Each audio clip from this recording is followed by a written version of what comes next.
जो ये कहेगा भाई तू 2 पैग लगा ले, तू 2 पैग लगा ले, तेरी ज़िंदगी सेट है, मतलब तुम सब कुछ भूल जाओगे। या ये कहेगा कि तुम ना 2 कश लगाओ, तुम्हारी सारी चिंताएं धुएं में उड़ जाएंगी। पिछली वीडियोस में हमने बात की एडोलसेंस में जो चेंजेस आते हैं, फिज़िकल डेवलपमेंट के बारे में, इमोशनल डेवलपमेंट के बारे में, कॉग्निटिव डेवलपमेंट के बारे में, मोरल डेवलपमेंट के बारे में, इन सभी के बारे में हमने पढ़ा। इस वीडियो में हम बात करने वाले हैं challenges and issues occurs in adolescence development. Adolescence में जो जो चैलेंजेस फेस करने होते हैं एक एडोलसेंट को, या फिर जो इश्यूज़ होते हैं उनको कैसे प्रिवेंट किया जा सकता है, इन सभी की हम स्टडी करने वाले हैं। My name is Ankush Tiptan, welcome on our YouTube channel conceptual study point. इस वीडियो में हम बात करेंगे MPC 002 lesson 12 challenges and issues in adolescence development. Okay, तो फर्स्ट ऑफ ऑल जो भी मुझे इम्पोर्टेंट लगा मैंने वो पॉइंट्स ऊपर राइट डाउन कर दिए हैं। ठीक है, इसके लिए सॉरी कहूँगा कि हमने यहाँ पे क्या है हेडलाइंस वगैरह नहीं डाली या नोट नहीं डाला कि ये क्वेश्चंस कैसा है। मैं आपको बता देता हूँ यहाँ पर डायरेक्टली हम जो पढ़ने वाले हैं वो क्या है, चैलेंजेस एंड इश्यूज़। ठीक है, इसके बाद आपको हेडलाइंस और जो हेडिंग्स है वो दोनों मिलेंगी, नीचे जो 2 टॉपिक्स हैं। मोस्टली क्वेश्चंस आपको चैलेंजेस और इश्यूज से देखने को मिलेंगे। कौन कौन से चैलेंजेस हैं, कौन कौन से इश्यूज़ एक एडोलसेंट को फेस करने पड़ते हैं एडोलसेंस में। ओके, तो फर्स्ट ऑफ ऑल जो मुझे इंपॉर्टेंट लगा वो था मोटर व्हीकल एक्सीडेंट्स। अब मोटर व्हीकल एक्सीडेंट एक इशू या एक चैलेंज कैसे हो सकता है एडोलसेंस में, ये सोचने वाली बात है। कैसे सोचने वाली बात है, ये मैंने इंटरनेट से डाटा उठाया है। 47 accidents and 18 death every hours occurs. देखिए 47 एक्सीडेंट्स, एक घंटे में 47 एक्सीडेंट्स होते हैं और 18 यंगस्टर्स की डेथ हो जाती है। काफ़ी सोचने वाली बात है, ऐसा क्यों हो जाता है और यंगस्टर ही क्यों, मतलब एक यूथ ही क्यों ऐसा इसका शिकार होता है। इसका रीज़न है, देखिए जैसे ही एडोलसेंस में हम एंटर करते हैं 13 to 14, आपने क्या देखा होगा हमारे यहाँ पर जैसे इलेक्ट्रिक स्कूटी का काफ़ी है जो क्रेज़ चला हुआ है। बच्चे छोटे छोटे होते हैं, हाइट में भी और उम्र में भी, लेकिन उनको स्कूटी चलाना बहुत पसंद है। लड़कों को बाइक चलाना बहुत पसंद है और वो चलाते भी हैं, रोड पे चलाते हैं, विदाउट हेलमेट चलाते हैं। तो ये सभी कारण हैं कि जैसे ही आप उम्र एडोलसेंस में एंटर करते हैं, आपके फिजिकल चेंजेस के साथ साथ इमोशनल चेंजेस होते हैं। इमोशनल चेंजेस क्या कहते हैं, हम एक्सपेरिमेंट करें, हम अपनी कैपेबिलिटी को चेक करें, हम कितने कैपेबल हैं, हम कौन कौन से काम कर सकते हैं। या फिर आप देखेंगे जब आप किसी बच्चे को बाइक चलानी आ जाती है तो मैं कितनी स्पीड से बाइक चला जाता हूँ। तो यंगस्टर है वो कैसे बाइक चलाते हैं, आप लोगों को देखा होगा यूट्यूब पे जो रील्स चल रही हैं आजकल, जो व्लॉगर्स हैं, है ना, वो कैसे बाइक चलाते हैं, वूम वूम वूम ऐसे बाइक चलाएंगे। और बच्चे उनको देखकर ही सीखने की कोशिश करते हैं कि मैं भी ऐसे जो बाइक को टेढ़ी करके घुमा दूँ एक टायर पे ही, या एक टायर पे आगे उठा के चला दूँ। तो यही सभी क्या है, क्रियोसिटी है। ये उम्र में जब हम एंटर करते हैं एडोलसेंस में, जब हम एंटर करते हैं इस टाइम पीरियड में, तो क्या होता है बच्चों के अंदर है जो ये क्रियोसिटी होती है। और इन क्रियोसिटीज़ को ही इन एक्सपीरियंसेस की वजह से, इन डिस्ट्रैक्शंस की वजह से, स्पीडिंग की वजह से, इम्पेयर ड्राइविंग की वजह से क्या होते हैं, एक्सीडेंट्स होते हैं। सो हमें क्या समझने की ज़रूरत है, जो हमसे छोटे एडोलसेंस में जो एंटर कर रहे हैं या जो एंटर कर चुके हैं उनको हम बताएं कि ये चेंजेस नॉर्मल हैं और आप इन चीज़ों से बचें। ये जो चैलेंजेस हैं, ये इश्यूज़ हैं, इनसे बचें ताकि आप अपनी और दूसरों की जान बचा सकें। ओके, तो सेकंड पॉइंट है हमारा अल्कोहल का। ये भी काफ़ी इम्पोर्टेंट है यंगस्टर्स के लिए, क्योंकि आप लोगों ने देखा होगा आजकल TV shows, web series, movies में क्या होता है, यंगस्टर्स जो स्मोकिंग करते हैं, ड्रग्स कंज्यूम करते हैं, अल्कोहल कंज्यूम करते हैं। तो उन्हीं से इंस्पायर्ड होकर, या हमारे कोई जो हम सभी के जो रोल मॉडल्स हैं, क्रिकेटर्स, एक्टर्स, जो कि इन चीज़ों की एडवर्टाइजमेंट करते हैं इनडायरेक्टली, आप समझ रहे हैं, ठीक है। इनडायरेक्टली जब वो उनकी एडवर्टाइजमेंट करते हैं तो हम उनसे क्या होते हैं, जिसे हम किस कंसेप्ट से रिलेट कर सकते हैं, सेलिब्रिटी एंडोर्समेंट।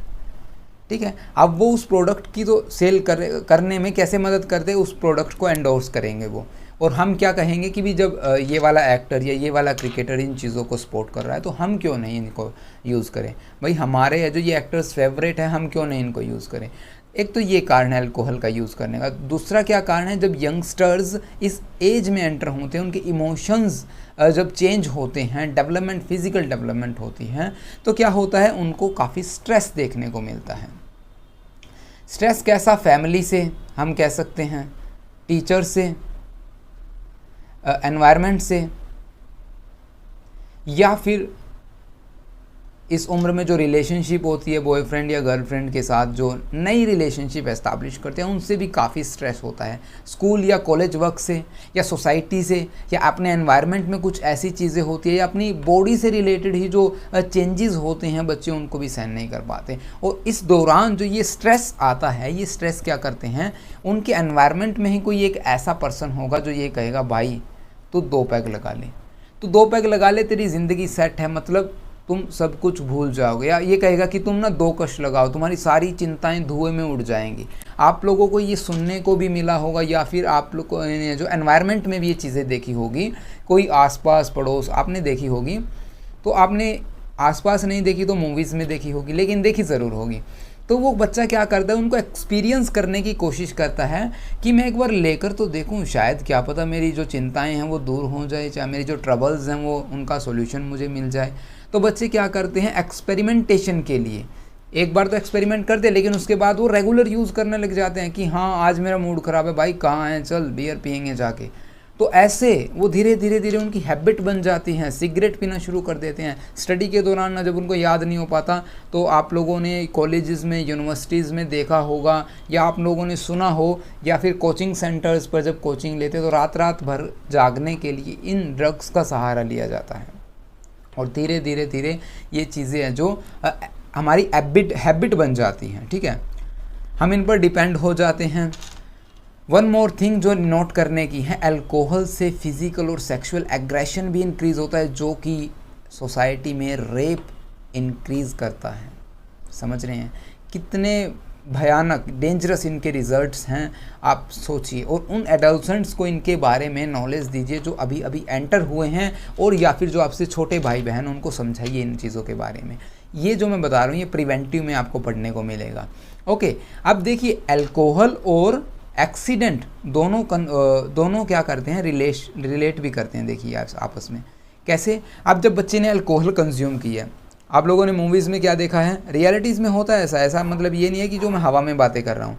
जैसे ही 2 फ्रेंड या 3 फ्रेंड शराब पीते हैं, अल्कोहल कंज्यूम करते हैं, कोई ड्रग कंज्यूम करते हैं, तो वो कहेंगे तेरा भाई गाड़ी चलाएगा, अब मैं हूँ ना तो तुम सभी पीछे बैठोगे। और जैसे ही वो पीछे बैठते सबको ऊपर लेकर चला जाता है, मतलब एक्सीडेंट हो जाता है। यार एक्सीडेंट्स कैसे होते हैं, अल्कोहल से हो सकता है। अल्कोहल किसकी वजह से, स्ट्रेस की वजह से। स्ट्रेस कहाँ से आता है, एनवायरनमेंट से आता है। तो अब हमें क्या करना होगा, बच्चे को एजुकेशन देनी होगी इन सभी चीज़ों को ठीक करने के लिए। तो ये दोनों चीज़ भी आपस में रिलेट करती हैं। ओके, थर्ड पॉइंट आता है, देखिए मैंने इन 2 पर ना ज़्यादा फोकस दे दिया, क्योंकि ये ना आपके लिए समझना ज़रूरी नहीं है, बल्कि आपको ये भी पता होना चाहिए हमें समझाना कैसे सामने वाले को। ओके, नेक्स्ट आता है सुसाइड, थर्ड पॉइंट। अब सुसाइड का रीज़न भी स्ट्रेस है। हो सकता है पहले के टाइम में, जो मतलब आज से 4-5 साल पहले आप ये कह सकते हैं 10th के रिज़ल्ट पर सुसाइड होते थे, +2 के रिज़ल्ट पर सुसाइड होते थे। आजकल MBBS में एडमिशन नहीं हो रहा तो सुसाइड हो जाता है, नेट में एडमिशन नहीं हो रहा तो सुसाइड हो जाता है। तो ये सभी क्या है, peer pressure, family pressure, teacher pressure, society pressure, ये सभी एक बच्चे पर प्रेशर डालते हैं कि वो इंटेंशनली अपने आप को हार्म करे। ठीक है, इंटेंशनली हार्म नहीं, बल्कि अपनी ज़िंदगी को ही ख़त्म कर ले, एंडिंग वंस ऑन लाइफ, वो सुसाइड कहलाएगा। अब इमोशनल स्ट्रगल से है जो ये अटैम्प्ट जो बच्चा करता है, मेंटल हेल्थ कंडीशंस ठीक न होने की वजह से करता है, फैमिली में कॉन्फ्लिक्ट्स की वजह से करता है, ये सभी थॉट्स है जो सुसाइड्स के, इन सभी कारण से जो आते हैं। ओके, तो आप किसी फैमिली में हैं तो इन चीज़ें, मतलब आप ये कारण ना बने। अगर आप फैमिली में एंटर हो चुके हैं तो आप अपने बच्चों को समझाइए, मैं बार बार कहूँगा ये बात आपको, ठीक है। फोर्थ पॉइंट आता है हमारे पास, ईटिंग डिसऑर्डर। फोर्थ पॉइंट, अब ईटिंग डिसऑर्डर एडोलसेंस के लिए कैसे एक चैलेंज बन सकता है। देखिए, जब आप एडोलसेंस में एंटर करते हैं ना, ठीक है, तो क्या होता है, हम अपनी बॉडी की शेप के प्रति, हमारी फिजिकल एक्टिविटीज़ के प्रति काफ़ी कॉन्शियस हो जाते हैं। बॉयज़ क्या सोचते हैं, मैं बॉडी बिल्डर लगूँ थोड़ा, है ना, हेल्दी लगूँ, ठीक है, या फिर लोग मुझे पसंद करें, या लड़कियां मुझे पसंद करें। लड़कियां भी अपने हेयर स्टाइल से कि मैं पतली रहूं, ऐसे जो थॉट्स हैं सोसाइटी में हैं, ठीक है। तो ऐसे क्या होता है, बच्चे जो वेट गेन करने से, जैसे लड़कियां जो वेट गेन करने से डरती हैं और लड़के वेट लॉस करने से डरते हैं। तो सीधी सी बात है, जैसे कि एनोरेक्सिया, बुलिमिया, बिंज ईटिंग, ये सभी क्या है, डिसऑर्डर्स हैं, ईटिंग डिसऑर्डर्स हैं, जो बच्चे अपनी इमेज अनहेल्दी ईटिंग करना शुरू कर देंगे या अनहेल्दी वे से ईटिंग रोक देंगे कि एक तो मुझे वेट बढ़ाना है, सुबह शाम दोपहर पता नहीं 5-5 बार पता नहीं क्या क्या खाएंगे, वो अनहेल्दी ईटिंग है, जिससे कि वो एक चैलेंज है, उनकी बॉडी पर गलत प्रभाव पड़ रहा है, गलत इफेक्ट पड़ रहा है। और या फिर गर्ल्स वेट लॉस करने के चक्कर में खाना ही नहीं खाएंगी, दैट इज़ नॉट गुड। सो अगर आप इस स्टेज में हैं तो आप इन पॉइंट्स को समझिए, अदरवाइज़ आप इस स्टेज से आ गए हैं तो आप इनको समझाइए, काफ़ी ज़रूरी है हमारी सोसाइटी के लिए।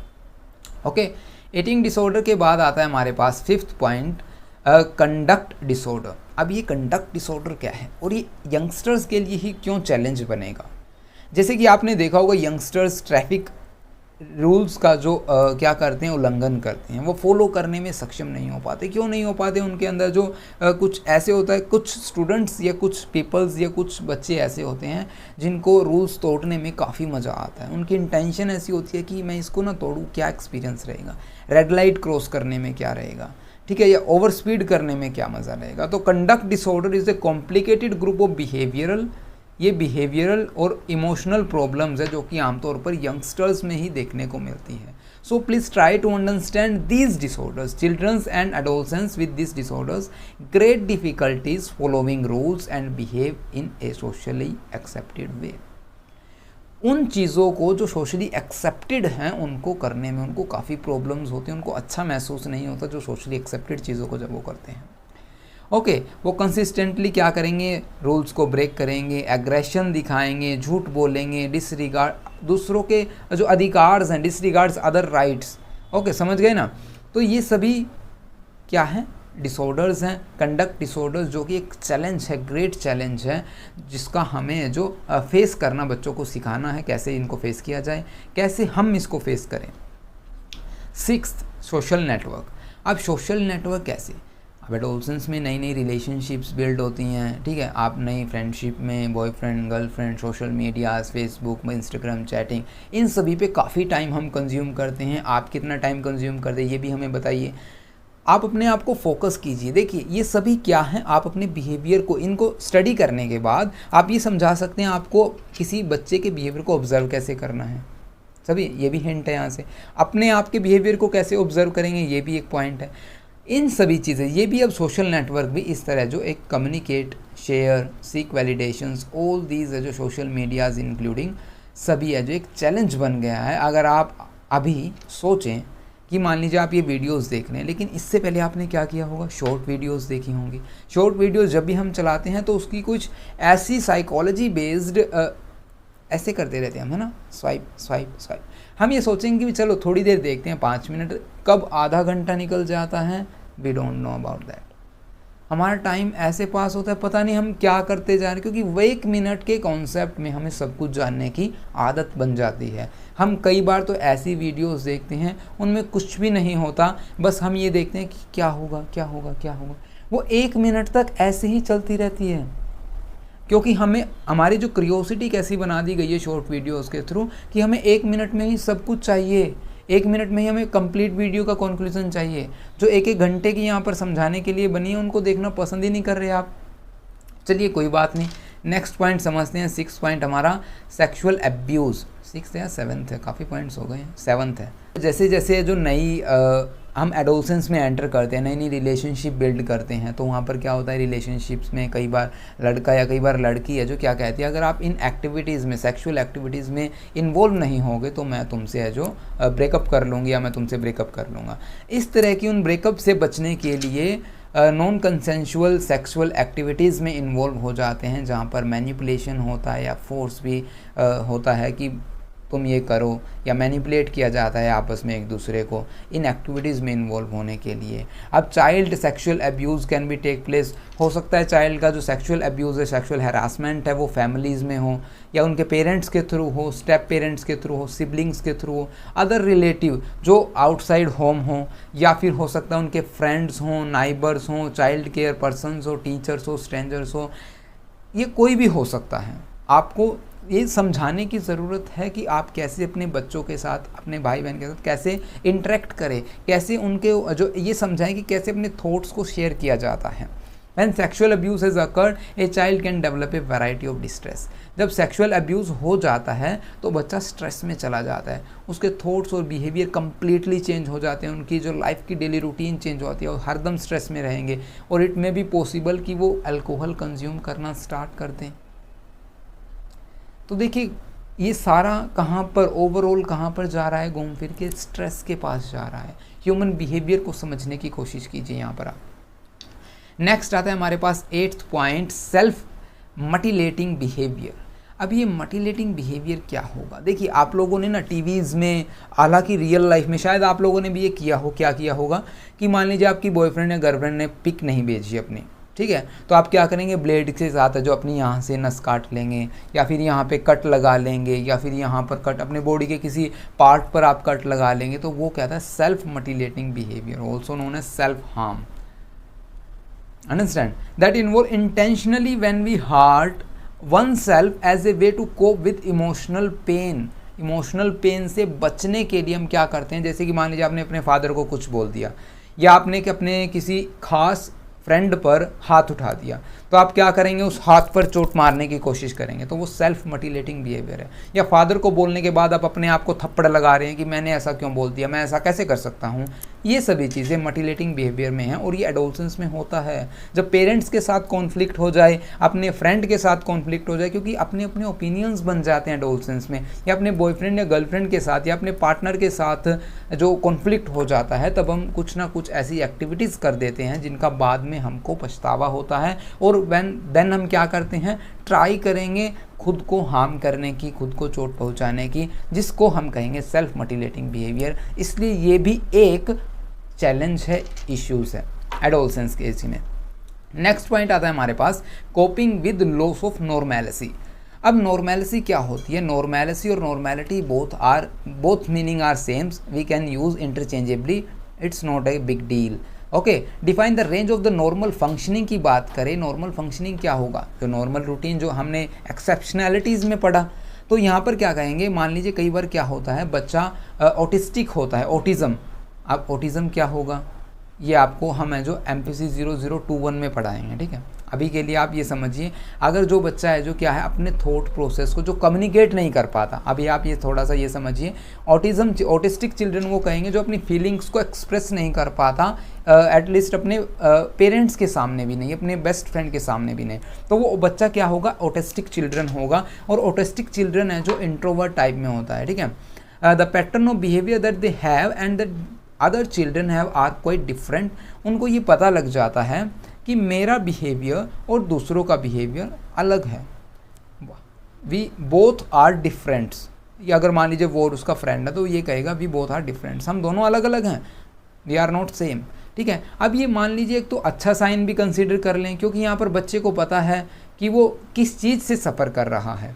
लेकिन पेरेंट्स की क्या रिस्पॉन्सिबिलिटी है कि वो पहचाने कौन कौन से सिम्टम्स है, जब उनको ये पता चले कि उनका चाइल्ड है जो इन लॉस कंडीशंस में है, ठीक है। तो ये कुछ सिम्टम्स यहाँ पे मैंने डिस्कस किए हैं।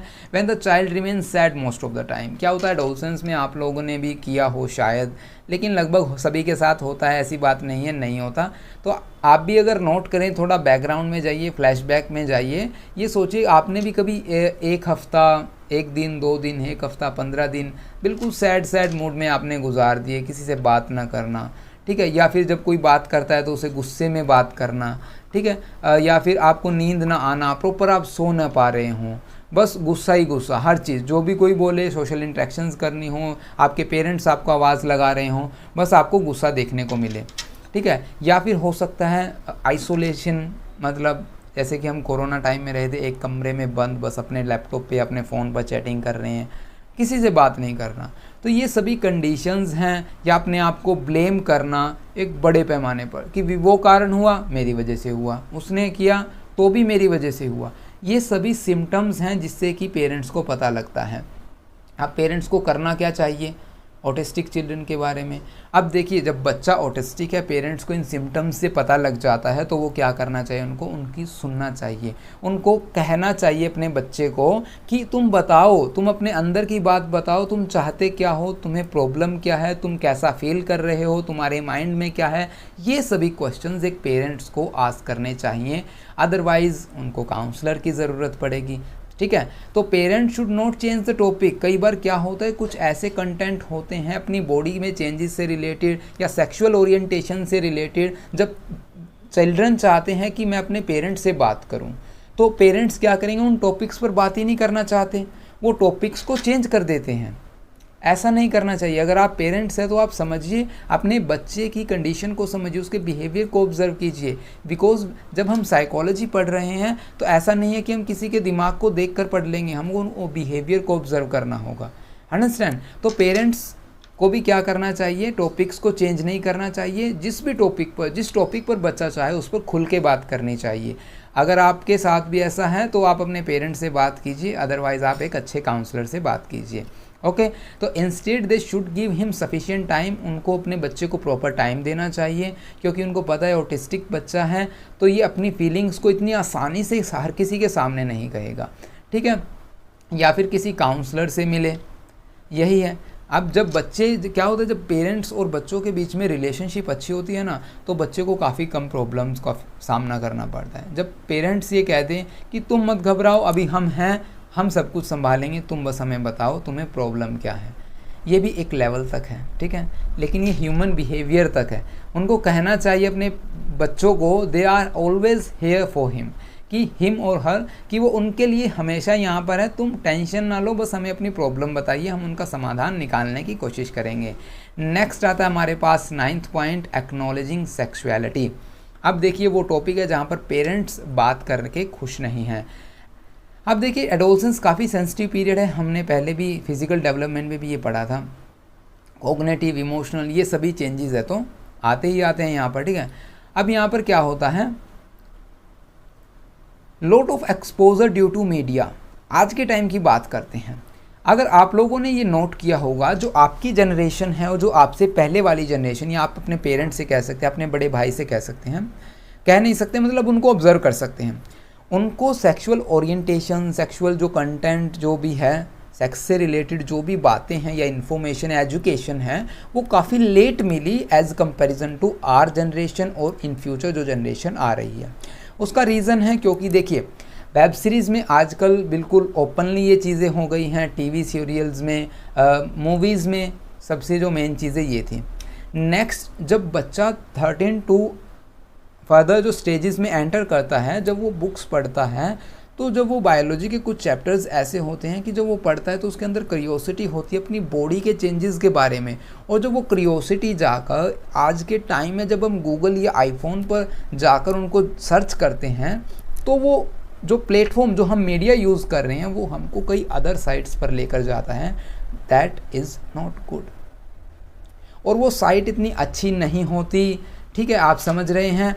तो आज के एडोलसेंस बहुत जल्दी जो इन चीज़ों से अवेयर हो चुके हैं ड्यू टू टेक्नोलॉजी की वजह से, हम ये कह सकते हैं, बिकॉज वो ज़्यादा इंटरेस्ट शो करने लगे हैं सेक्सुअल टॉपिक्स के बारे में। उनको बुक्स के थ्रू, गूगल्स के थ्रू, फोटोग्राफ्स के थ्रू, मैगजीन्स के थ्रू, ये सभी चीज़ें जो इन्फॉर्मेशन मिल जाती हैं। अब देखिए, एक है पिपिंग। यहाँ पर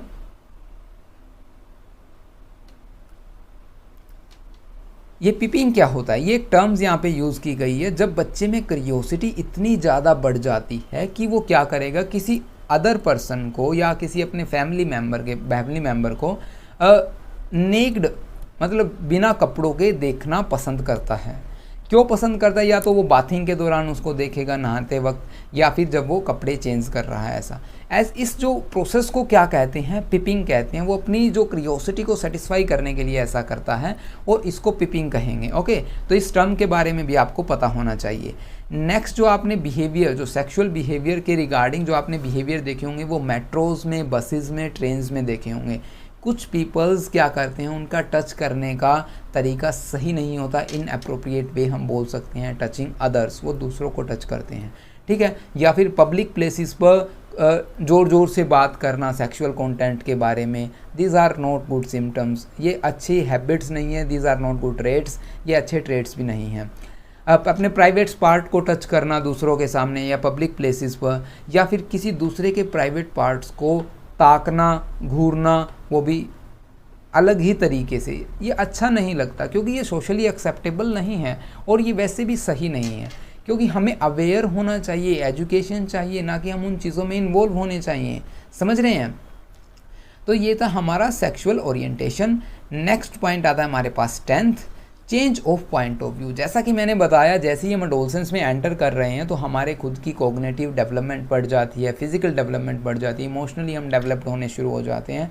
तो यहाँ पर आकर हमारे अपने एक ओपिनियन बन जाते हैं कि तुम ये सोच रहे हो, मैं ये सोच रहा हूँ, both are different, we are not same. Understand? कि तुम कह रहे हो तो तुम गलत भी हो सकते हो और मैं सही भी हो सकता हूँ। तो यहाँ पर ओपिनियंस आ जाते हैं, अपने अपने पॉइंट ऑफ व्यू आ जाते हैं, सोसाइटल इश्यूज से रिलेटेड, एथिकल मैटर से रिलेटेड। अब्स्ट्रैक्टली बच्चा है जो सोचना शुरू कर देता है या क्वेश्चंस उठाना शुरू कर देता है। नेक्स्ट आता है हमारे पास हाई रिस्क बिहेवियर। बिहेवियर किसे कहेंगे? हाई रिस्क बिहेवियर क्या होगा जो किसकी वजह से होता है? जैसे कि मान लीजिए जो स्ट्रेस की वजह से अल्कोहल कंज्यूम करना, ये भी हाई रिस्क बिहेवियर है। तो काफ़ी स्पीड से अपनी जो बाइक या गाड़ी को चलाना, ये भी हाई रिस्क बिहेवियर है। सुसाइड अटैम्प्ट करना, ये भी हाई रिस्क बिहेवियर है। या मटिलेटिंग बिहेवियर शो करना, ये भी हाई रिस्क बिहेवियर है। तो adolescence get involve in high risk behaviour. The reason for this may be due to the pressures like peer rejections, failure in academic achievements. हो सकता है किसी कहीं एग्ज़ाम में फ़ेल हो गए या ब्रेकअप हो गया है। ये सभी रीजन्स है जो एडोलसेंस के लिए बनते हैं, जाके वो हाई रिस्क बिहेवियर। मतलब हम ये कह सकते हैं कि जो ऊपर वाले जितने भी कारण आए ना, ये सभी है, जो फैक्टर्स हैं, जो इश्यूज है, जो चैलेंजेस है, ये सभी हाई रिस्क बिहेवियर के लिए रिस्पॉन्सिबल होंगे। Adolescence might engage in risky actions like reckless driving, substance use due to curiosity and sense of invulnerability. ये सभी है जो हमने ऊपर पढ़ा, जैसे अल्कोहल कंजप्शन, ड्रग कंजप्शन, या मोटर व्हीकल एक्सीडेंट्स, या मल्टीलेटिंग बिहेवियर। ये सभी है जो हाई रिस्क बिहेवियर में कंसीडर किए जाएंगे। अब यहाँ पर जो इम्पोर्टेंट थिंग आती है वो कौन सी है? Personal fable. इसके बारे में ना सभी को पता होना चाहिए, चाहे छोटे बच्चा हो या बड़ा बच्चा, मतलब जो अंडरस्टैंड कर सके उनको पता होना चाहिए। मेरे में कहने का मतलब ये था। अब पर्सनल फेबल, अब व्हाट इट मीन्स, इसका क्या मतलब होगा भाई? अब पर्सनल फेबल्स ये होता है, देखिए जब आपके साथ भी ऐसा कभी हुआ हो कि कोरोना वायरस का जो जब टाइम चल रहा था कोविड का, तो कई बच्चों ने ऐसे सोचा होगा क्या मुझे होगा क्या कोरोना वायरस है, क्या मुझे कोविड-19 होगा? ऐसा नहीं हो सकता। अब जो ये जो उनकी जो ट्रेड जो वो शो कर रहे हैं, ये क्या है? पर्सनल फेबल में कंसिडर की जाएगी।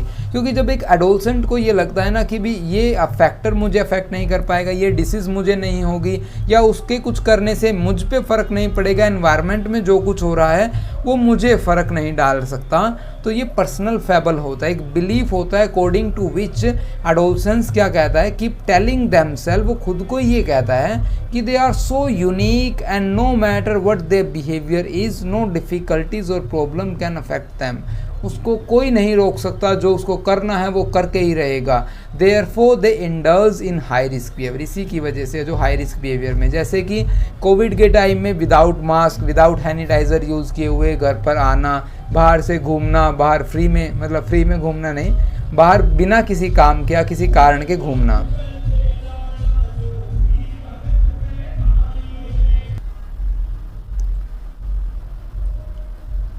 तो ये थे हमारे जितने भी चैलेंजेस, इश्यूज़ जो आप सभी को देखने को मिल सकते हैं एक एडोलसेंस में, या आपने भी कभी इनमें से कोई फेस किया है तो प्लीज़ आप कमेंट करके बताइएगा। इससे हमें ये पता चलेगा कि जितने भी एडोलसेंस है जो इनमें ये जो स्टडीज़ हैं काफ़ी सही हैं। मतलब सही तो हैं, ये तो सभी को पता ही है, लेकिन फिर भी एक जब जो वीडियोस देख रहा है उसने भी जब वीडियो में ये चैलेंजेस या इश्यूज़ देखे तो ऐसा लगा हो, हाँ देखो मैं तब जब 12 साल का था मैंने ये किया था, या फिर मैं जब 16 साल का तो मैंने फ़र्स्ट टाइम स्मोकिंग की थी। इस तरह की जो कोई इवेंट हो आपके साथ तो आप शेयर कर सकते हैं इसमें। मतलब कोई वो ऐसी वैसी बात नहीं है कि हम कहीं पर आपको बता देंगे, आपके पेरेंट्स को हम बता देंगे, ऐसा कुछ नहीं होता, ठीक है। सो नेक्स्ट आता है हमारे पास जो टॉपिक जहाँ से आपको क्वेश्चन बन के आ सकता है, वह रेमेडियल मेजर्स। कौन कौन से अब रेमेडीज़ हैं जो हम यूज़ कर सकते हैं, और उसके बाद जो आता है वो क्या है, प्रिवेंटिव मेथड या प्रिवेंटिव मेजर हम बोल सकते हैं। तो प्रिवेंटिव मेथड पढ़ते हैं, बोथ आर लगभग सेम ही मिलेंगे आपको, इसमें कोई चेंजेस नहीं है इतने खास। जैसे कि एजुकेशन, अब ये जैसे वीडियोज़ हैं, जैसे कि सेक्सुअल कंटेंट के बारे में हवा बना देते हैं, पता नहीं क्या है, ठीक है, या टीचर्स जो उनके साथ जो बच्चों के साथ डील नहीं करते, या लेक्चर्स में जो प्रॉपर इन्फॉर्मेशन जो उन्हें देनी चाहिए वो नहीं डील करते, क्योंकि उनको खुद को शर्म आती है इन पर बात करते हुए। लेकिन हमें शर्म नहीं करनी, हमें एजुकेशन प्रोवाइड करें। हम एज ए टीचर किसी को भी एजुकेशन दे रहे हैं, बच्चों को एजुकेशन दे, तो हमें प्रॉपर एजुकेशन देनी चाहिए, ठीक है। तो एजुकेशन क्या हेल्प करती है उनको टॉपिक्स के बारे में हवा की बजाय, ताकि आप जब उन्हें बताएं उनको इतना ऑकवर्ड नहीं लगता।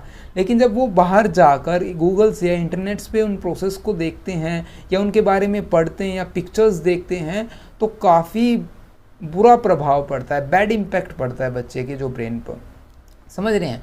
जैसे कि सब्सटेंस अब्यूज़ के बारे में, सेफ सेक्सुअल प्रैक्टिस के बारे में, risk awareness into schools curriculars, ये सभी एजुकेशन, जब हमारी एजुकेशन में ये सभी चीज़ें होंगी ना, तो ये सभी कॉमन हो जाएंगी। एकदम हवा नहीं बनेगी, अरे ये क्या बात कर दी, अच्छा सर ने ये बात कह दी, अच्छा मैडम ने ये बात कही है, अच्छा, तो ऐसे नहीं होना चाहिए। पेरेंट्स को भी इसमें कोऑपरेट करना चाहिए। लाइफ स्किल ट्रेनिंग, आप देखिए adolescence with life skill training such as decision making problems, उनको जो डिसीजन मेकिंग प्रॉब्लम जो आजकल एटीट्यूड वगैरह एप्टीट्यूड वगैरह में आती है ना, कोपिंग स्ट्रेटेजी, जैसा कि कोलबर्ग की स्टोरी थी मोरल डेवलपमेंट की, जिसमें कि एक व्यक्ति अपनी पत्नी को बचाने के लिए क्या करता है, एक मेडिसिन की जो शॉप में है वहाँ से चोरी करता है और उस ड्रग्स को चुराता है, फिर डॉक्टर्स को देता है। तो बच्चों से ये पूछा जाता है कि क्या उसने सही किया या गलत किया। अगर आप वो स्टोरी देखना चाहते हैं तो आप सब्सक्राइब कर सकते हैं चैनल को, क्योंकि हम आगे आने वाली वीडियोस में कोलबर्ग स्टोरी को भी या कोलबर्ग मोरल डेवलपमेंट की पर भी वीडियोस बनाएंगे। ओके, उसके बाद आता है पेरेंट चाइल्ड कम्युनिकेशन। अगर पेरेंट्स एंड चाइल्ड के कम्युनिकेशंस अच्छे हैं, उनके अच्छी बॉन्डिंग है या रैपो बिल्ड है उनके बीच में, तो वो अपनी बातों को शेयर करेंगे, और जिससे इस तरह के जो एक्शंस है, इस तरह के चैलेंजेस से बचा जा सकता है, इशू से बचा जा सकता है। नॉन जजमेंटल जब है, जो पेरेंट्स होते हैं ना, कि अपने बच्चे को जज नहीं करे, सिर्फ वो कहते हैं कि भाई चलो तुमने ये कर दिया, इट्स ओके, कोई बात नहीं, आगे से ख्याल रखना, और ये सभी नॉर्मल होती हैं, एक दो बार गलतियाँ सभी करते हैं। ओके, इस तरह का एनवायरनमेंट है जो घर पर होना चाहिए। Peer sports, establish peer mentoring sport programmes where older adolescent, जहाँ पर उनके जो यंगर्स अपने जो क्या करते हैं, एजुकेट करते हैं यंगर पीयर्स को, जो ओल्डर एजुकेटर्स होते हैं, ओल्डर जो ब्रदर एंड सिस्टर्स हैं, वो अपने छोटे बहन भाई को समझाते हैं। तो स्पोर्टिव जब उनका नेचर होगा तो उनके साथ भी चीज़ें शेयर होंगी, उनके साथ जो लाइफ में चेंजेस हो रहे हैं, प्रॉब्लम्स आ रही हैं, फेस जो कर रहे हैं, वो अपने बड़े बहन भाई को बताएगा, ठीक है। तो स्पोर्टिव नेचर रखिए अपना अपने आप का, ताकि आपके साथ कोई भी है जो अपनी चीज़ों को शेयर कर सके। नेक्स्ट आता है positive role model. Positive role model को हम कैसे समझते हैं, बच्चों को जो वो रोज़ प्रोवाइड करवा सकते हैं जो कि पॉजिटिव हो, जिससे कि वो ये समझ सके कि मुझे कैसे डिसीजंस लेने हैं, ठीक है, या मैं कैसे हाई रिस्क बिहेवियर से बच सकता हूँ। नेक्स्ट आता है हमारे पास mental health service.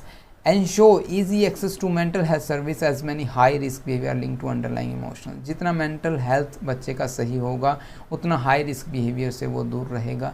Community engagement, जितने जो जैसे जो हम किस कम्युनिटी से हम इंटरेक्ट करते हैं, हमारी कम्युनिटी किस प्रकार हेल्दी सोशल इंटरेक्शंस करती है, पॉजिटिव एंगेजमेंट करती है, हमारी सोसाइटी कैसी है, ये भी अफेक्ट करता है। मीडिया लिटरेसी, जो हम फेसबुक, इंस्टाग्राम, गूगल, ट्विटर, इन सभी की जो सोशल साइट्स है, सोशल मीडिया साइट्स हैं, इन पर क्या दिखाया जाता है, बिल्कुल हम क्या कह सकते हैं, बिल्कुल काल्पनिक चीज़ें दिखा सकते हैं, जो बच्चे कल्पना करना शुरू कर देते हैं। ग्लैमराइज हाई रिस्क बिहेवियर, जैसे कि स्टंट ड्रिफ्ट, कार ड्रिफ्ट्स हो गई, बाइक ड्रिफ्ट्स हो गई, वो क्या करते हैं, बिल्कुल जो एक्शन मूवीज़ हो गई, हवा में उड़ रहा है एक्टर, बच्चा भी छत पे चढ़ के जो उड़ने की कोशिश करेगा, वो धड़ाम से नीचे गिरेगा, उसको चोट लगेगी या हो सकता है डेथ भी हो जाए। तो ये मीडिया लिटरेसी, जब तक हम उसके बारे में नॉलेज नहीं लेते, कैसे यूज़ करना है, हमें बच्चों को सिखाना चाहिए, अपने बड़े बहन भाइयों को सिखाना चाहिए। ओके, तो ये सभी चेंजेस हैं, प्रिवेंटिव मेजर्स हैं, जो कि हमें एडोलसेंस स्टेज में यूज़ करनी चाहिए एडोलसेंट्स को बचाने के लिए, उनको ये समझाने के लिए कि ये सभी चीज़ें सही नहीं हो सकती, या हो सकता है उनके लिए हानिकारक हो, या हो सकता है उनकी जान तक ले ले।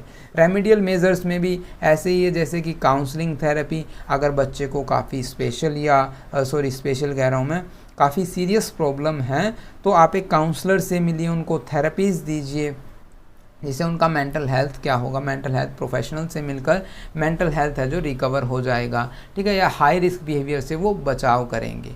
स्पोर्ट ग्रुप, उनके जो ग्रुप्स है वो स्पोर्टिव नेचर, वो पेरेंट्स हो सकते हैं, फ्रेंड्स हो सकते हैं, पीयर्स ग्रुप हो सकते हैं। एजुकेशन प्रोवाइड करवानी चाहिए हमें, ठीक है, इनको रोकने के लिए। जब बच्चे को एजुकेट होगा, जब बच्चा, या उसको प्रॉपर नॉलेज होगी, तो क्या होगा, वो इन चीज़ों के बारे में सोच सकेगा, अच्छी तरह समझ सकेगा और औरों को भी समझा सकेगा। या फिर उसको इतना ऑकवर्ड नहीं लगेगा। जब ये कहते हैं ना, जब आपको अपनों के घर की बात है ना बाहर से पता चले, तो बिल्कुल बैड वाली फीलिंग आती है कि मुझे ये चीज़ें बाहर से पता लगने लगी है। तो ऐसा ही बच्चे के साथ है, जो चीज़ें उनको टीचर्स के थ्रू पता लगनी चाहिए वो उनको गूगल्स के थ्रू पता लगती है, उनके फ्रेंड सर्कल से पता लगती है कि ऐसा भी होता है, तुम देखो ये वाली वीडियो देखो, इसमें ऐसा हो रहा है, तो ऐसा ही होता है। तो ये सभी चीज़ें हैं जो बच्चे के मेंटल हेल्थ पर बैड इम्पैक्ट डालती है। पेरेंटल इन्वॉल्वमेंट, पेरेंट्स अगर सपोर्टिव होंगे, उनको समझाएंगे विदाउट टॉपिक चेंज की, उनको अवेयर करेंगे, ठीक है, एजुकेशन प्रोवाइड करवाएंगे, और इस तरह के जो सभी जो स्टेप्स हैं ये हमारे रेमेडियल और प्रिवेंटिव में कंसीडर किए जाते हैं। आई होप आपको कंटेंट काफ़ी अच्छा लगा होगा। मैंने जितने बेहतरीन हो सके एग्जाम्पल से आपको प्रोवाइड करवाए, और ये इश्यूज़ हैं जो आप अपने पेरेंट्स से भी शेयर कर सकते हैं, अपने यंगर ब्रदर एंड सिस्टर से भी शेयर कर सकते हैं, अपने रिलेटिव से भी शेयर कर सकते हैं, और अपने फ्रेंड्स से भी शेयर कर सकते हैं, जिन्होंने हो सकता है आपको अल्कोहल के लिए बुलाया हो कि भी चल भाई आज तो शनिवार है, कल छुट्टी है, रात को पी के भंड हो जाएंगे, है ना। ऐसी कोई फ्रेंड सर्कल आपके हों, ठीक है, ये जो मूवीज़ वगैरह देखकर इंस्पायर्ड हो गए हैं कि हाँ चलिए आज हमें भी भांग पीनी है, ठीक है। तो ये सभी क्या हैं, ये इश्यूज़ है जो एडोलसेंस में देखने को मिलते हैं। आप इनको चाहें तो रोक सकते हैं, इनको चाहें तो आप जो इनको हो चुके हैं, जो इन चीज़ों से गुजर चुके हैं, उनको ठीक कर सकते हैं। तो उससे क्राइटेरिया पता होना चाहिए, हमें इनके बारे में नॉलेज होनी चाहिए। तो आई होप आपको कंटेंट अच्छा लगा होगा। अगर आपको कंटेंट अच्छा लगा तो आप हमें कमेंट करके बताइएगा। कुछ भी समझ ना आए तो भी हमें कमेंट करके बताइएगा, कमेंट ज़रूर कीजिएगा। Thank you for watching this video. Have a nice day.